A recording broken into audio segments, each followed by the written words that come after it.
बेटा तुम खड़ी क्यों हो क्लास में? सीट नहीं मिल रही, आगे आ जाओ, थर्ड लाइन में आ जाओ, थर्ड लाइन में बैठा लो बेटा इसको।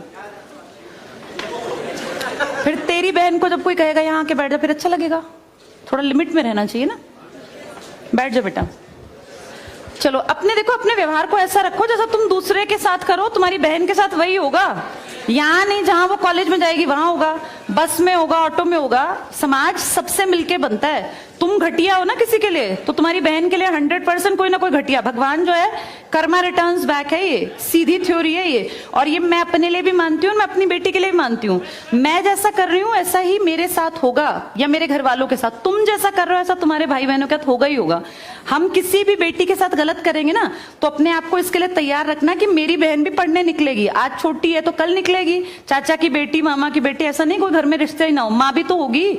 जैसा तुम कर रहे हो ऐसा तुम्हारी माँ के साथ जरूर घटित हुआ होगा। अब तुम कर रहे हो, बड़े अच्छे कई एड्स हैं, उसमें एक जवान लड़का ना सीटी बजा रहा होता है, तो उसकी माँ, देखा तुम लोगों ने वो, उसकी माँ कहती है बेटा ये मत कर। तुम्हारी उम्र का था वो लड़का, उसकी माँ लगा लो मेरी एज की मुझसे 2-4 साल बड़ी होगी, क्योंकि जो बच्चे 20 के हैं उनके माँ 40-45, उनकी माँ 45 साल तक की होती हैं।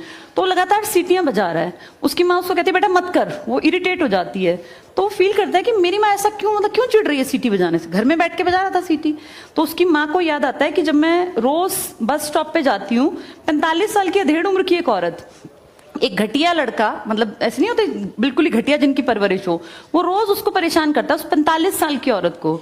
तो उसको फिर फील होता है कि ये मेरा बेटा जो हरकत कर रहा है ये उस लड़के से मेल खाती है। बहुत अच्छा ऐड है, उसका एसेंस बहुत अच्छा निकल के आता है कि एक्सप्लॉयटेशन सिर्फ जवान लड़कियों का नहीं होता। आप गलत कर रहे हो ना, कोई आपकी माँ के साथ, आपकी बहन के साथ कहीं ना कहीं कोई गलत करेगा फिर। इसलिए समाज को अच्छा बनाओ, क्लास को ऐसा बनाओ, कोई लड़की वहां से अगर आ रही है और तुम कह रहे हो यहाँ आ जा, तो ये ठीक है, ये अपने आप सोच के देखो, ये हमारी परवरिश को भी दिखाता है कि हमारी परवरिश कैसी माँ ने की है।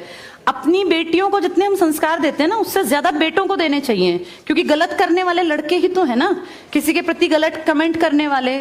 ये ठीक नहीं होता। इतने काबिल बनो कि कोई तुम्हारे साथ बैठना चाहे। तुम्हें ये कहना पड़ रहा है कि यहाँ के बैठ जाओ, तुम कोई वो छिछोरे 70-80 के दशक के लड़के थोड़ी ना हो, पढ़े लिखे 21वीं-22वीं सदी के लड़के बैठे हो, तुम कोई बच्चे नहीं हो। अब अपने व्यवहार को इतना अच्छा बनाओ, क्योंकि जब गलत बात बोलो ना तो ये सोच के बोलना कि मेरे घर में जो औरत है ना उसको ये सहना पड़ रहा है कहीं ना कहीं।